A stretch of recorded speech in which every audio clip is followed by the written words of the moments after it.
Ayah, sakit sekali. Aku sudah sekarat. Ayah, aku tidak ingin berobat lagi. Aku tidak mau kesakitan seperti ini lagi. Aku tidak ingin ayah menghabiskan uang untuk mengobatiku lagi.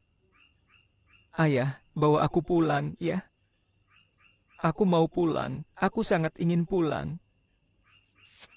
Seorang gadis kecil yang tadinya terlihat cantik dan imut, kini telah terbaring pucat, namun darah terus mengalir dari hidung dan mulutnya. Percikan darah juga memenuhi sekujur tubuhnya. Gadis kecil itu mengerahkan seluruh tenaganya untuk menggenggam tangan Randy Yudhistira. Meski mata besar gadis itu penuh dengan penderitaan, dia masih memikirkan ayahnya. Mata Randy memerah. Dia merasa hatinya sakit seperti ditusuk jarum. Rasa sakit itu bahkan berkali-kali lipat lebih sakit daripada bekas operasi di ginjal kirinya. Renata, dengarkan ayah. Ayah akan menemukan cara untuk menyembuhkanmu. Setelah kamu sembuh, ayah akan membawamu pulang, lalu memasak ayam goreng untukmu. Bagaimana? Ucap Randy dengan terisak-isak sembari menggenggam tangan kecil putrinya. Ayah bohong. Aku tahu penyakitku tidak bisa disembuhkan lagi. Ayah simpan saja uangnya. Setelah aku meninggal, ayah masih membutuhkan uang untuk hidup. Ayah jangan menghabiskan uang untuk biaya pengobatanku lagi.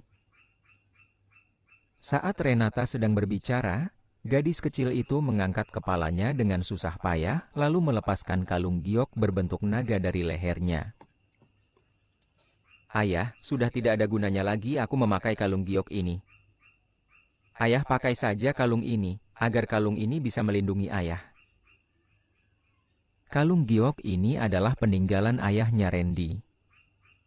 Konon, kalung yang diturunkan dari generasi ke generasi oleh leluhur keluarga Yudhistira ini bisa menyembuhkan penyakit dan menjaga keselamatan. Setelah Renata jatuh sakit, Randy memakaikan kalung giok ini pada putrinya, berharap kalung ini bisa melindungi putrinya. Namun, sepertinya ucapan leluhurnya yang mengatakan bahwa kalung ini bisa menyembuhkan penyakit dan menjaga keselamatan hanya tahayul belaka. Ketika Randy mendengar perkataan putrinya, dia merasa hatinya seperti disayat pisau. Dia mengenggam erat kalung giok yang hangat karena suhu tubuh Renata itu sembari menangis terseduh-seduh. Renata masih berusia 5 tahun, tapi dia sudah bersikap sangat dewasa. Namun, semakin putrinya bersikap dewasa, Randy malah merasa semakin sedih. Randy tidak bisa melampiaskan emosinya, sampai-sampai membuatnya hampir gila. Sejak putrinya hidup dengan dirinya yang tidak berguna ini, putrinya belum pernah menikmati kebahagiaan di dunia ini. Apa putrinya harus meninggalkan dunia ini begitu saja? Tidak boleh. Dia tidak boleh membiarkan hal itu terjadi. Meski dirinya harus mempertaruhkan nyawa dan harga dirinya, dia harus tetap menyelamatkan putrinya. Pak Randy, biaya yang Anda berikan sebelumnya sudah habis. Apa Anda masih ingin melanjutkan pengobatannya? Dengan kondisi putri Anda saat ini, kalau dia diberi obat yang bagus, dia mungkin masih bisa bertahan beberapa hari lagi. Mungkin dalam beberapa hari ini, Anda bisa menemukan sumsum tulang belakang yang cocok. Tanya Dr. Dimas kepada Randy dengan ekspresi datar. Lanjutkan. Tentu saja pengobatannya harus dilanjutkan. Dokter Dimas, tolong terus berikan obat yang bagus pada putriku. Kumohon. Renata tidak boleh mati. Dia harus tetap hidup. Mohon Randy dengan cemas sembari menarik lengan Dr. Dimas. Anda bayar saja dulu biaya pengobatannya. Ucap Dr. Dimas dengan acuh tak acuh. Baik, sekarang aku akan pergi mengumpulkan uang. Dokter Dimas, tolong berikan obat pada putriku dulu. Aku mohon padamu. Mohon Randy, lalu bergegas keluar dari kamar pasien seperti orang gila. Di belakang Randy, Dokter Dimas dan para perawat berkomentar dengan suara rendah sembari mengasihani Randy. Bagaimana mungkin kita bisa memberikan obatnya lebih dulu? Hais, aku dengar pria itu baru saja menjual ginjalnya untuk mengobati penyakit putrinya. Benar, kasih sayang orang tua memang tiada tara. Tapi kalau tidak punya uang, dia juga tidak bisa menyelamatkan putrinya. Pada saat ini, Randy berlari keluar dari rumah sakit seperti orang yang sudah kehilangan akal sehatnya. Namun, dia malah berdiri diam di gerbang rumah sakit. Uang. Uang. Uang. Sekarang, hanya uang yang bisa menyelamatkan Renata. Namun, dari mana Randy bisa mendapatkan uang? Tadi Randy hanya berpikir untuk segera mengumpulkan uang, tapi sekarang dia baru menyadari dia sudah meminjam uang ke semua orang yang dikenalnya. Dalam keputusasaannya, Randy pun menghubungi seseorang. Sekarang, Randy hanya bisa mencoba meminta tolong pada wanita itu.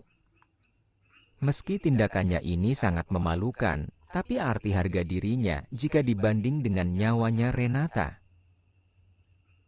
Halo, ini siapa? Suara merdu dan menawan seorang wanita terdengar dari ujung telepon. Ini aku, Randy. Kamu. Untuk apa kamu meneleponku? Kita sudah lama bercerai. Begitu wanita itu mengetahui orang yang meneleponnya adalah Randy, suara si wanita yang tadinya terdengar manja seketika berubah menjadi sangat dingin. Wanita itu adalah mantan istri Randy sekaligus ibu kandung Renata, Sylvia Bagaskara. Dulu, Randy tidak miskin seperti sekarang ini. Saat dia berusia 20-an tahun, dia terbilang sedikit sukses. Dia memiliki pabrik kecil dan penghasilan tahunannya juga mencapai miliaran. Sylvia dan Randy adalah teman kuliah.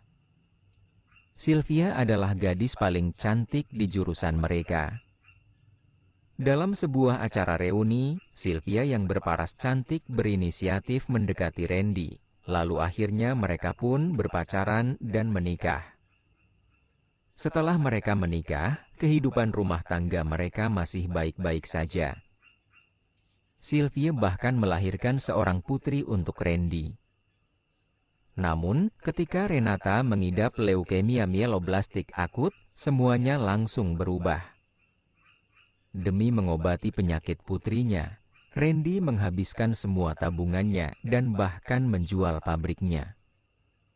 Setelah Randy berubah dari seorang pria yang berkecukupan menjadi pria miskin, Sylvia langsung menunjukkan sifat aslinya yang sombong dan kejam. Dia bahkan berulang kali diam menghentikan biaya pengobatan putrinya. Selain itu, Sylvia juga mulai berselingkuh dengan tuan muda kaya agar dirinya tidak perlu hidup susah bersama Randy. Akhirnya, sebulan yang lalu, Sylvia mengajukan gugatan cerai kepada Randy. Dengan kejam, dia meninggalkan Randy dan putrinya. Sebagai ibu kandung Renata, selama sebulan ini Sylvia bahkan tidak pernah datang menjenguk putrinya. Dia bagaikan orang yang telah terbebas dari belenggu.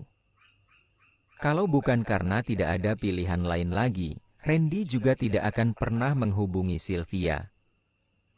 Randy susah payah membuka mulutnya, lalu bertanya.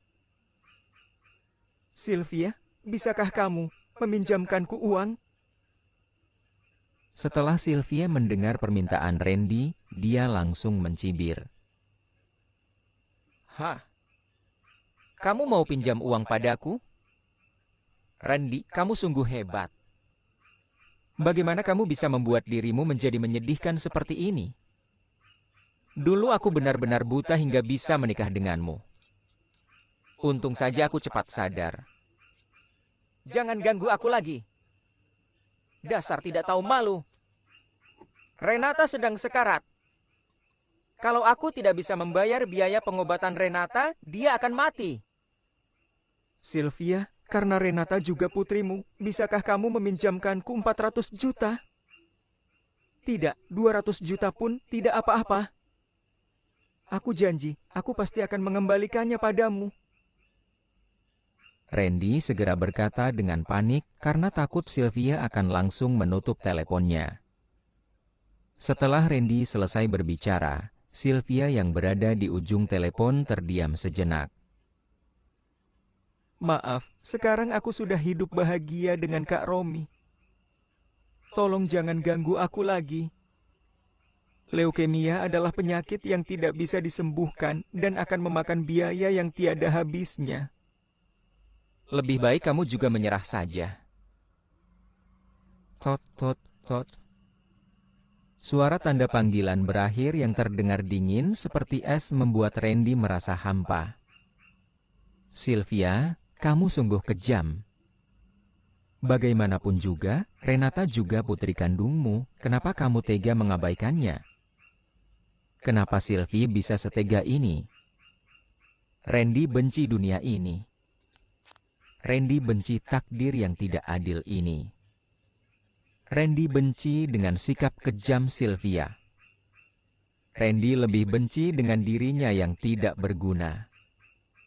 Ketika Randy teringat akan putrinya yang sedang terbaring kesakitan dan tidak berdaya di rumah sakit, teringat ketika putrinya menggenggam tangannya sembari memanggilnya ayah, sorot mata Randy yang tadinya terlihat pasrah perlahan-lahan berubah menjadi penuh tekad dan kegilaan.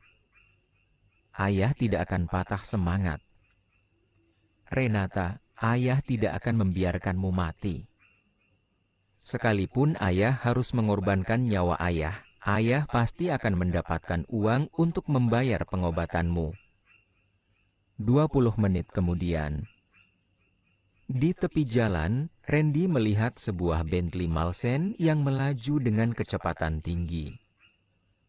Dia mengerahkan segenap kekuatannya untuk menabrakkan dirinya ke arah mobil itu. Maafkan aku. Siapa suruh kamu mengendarai Bentley? Kalau kamu menabrakku sampai mati, kamu pasti harus memberikan uang ganti rugi yang besar, kan? Renata, ayah akan menggunakan nyawa ayah untuk melanjutkan hidupmu. Walau pada akhirnya kamu tetap harus meninggalkan dunia ini, ayah akan menemanimu. Ayah tidak berguna. Ayah hanya punya jalan ini.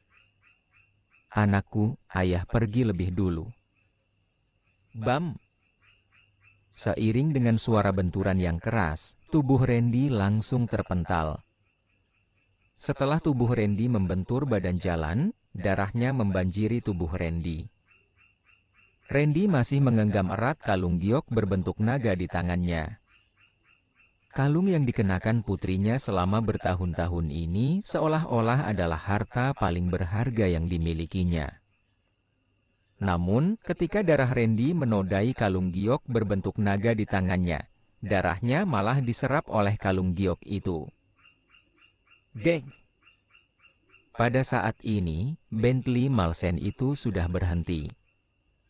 Dua orang bergegas turun dari dalam mobil.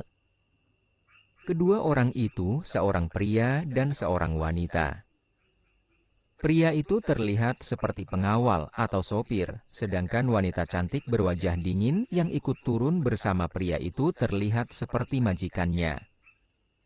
Wanita itu terlihat energik dan memiliki paras yang sangat cantik. Tubuhnya ramping dan tinggi semampai. Bahkan para selebriti di tanah air pun tidak ada apa-apanya dibandingkan dengannya.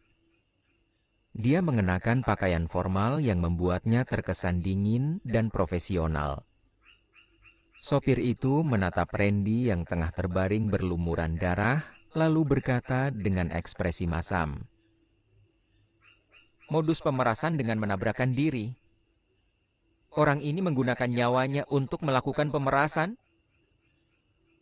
Wanita berwajah dingin dan cantik itu mengerutkan keningnya sembari memerintah dengan nada bicara dingin.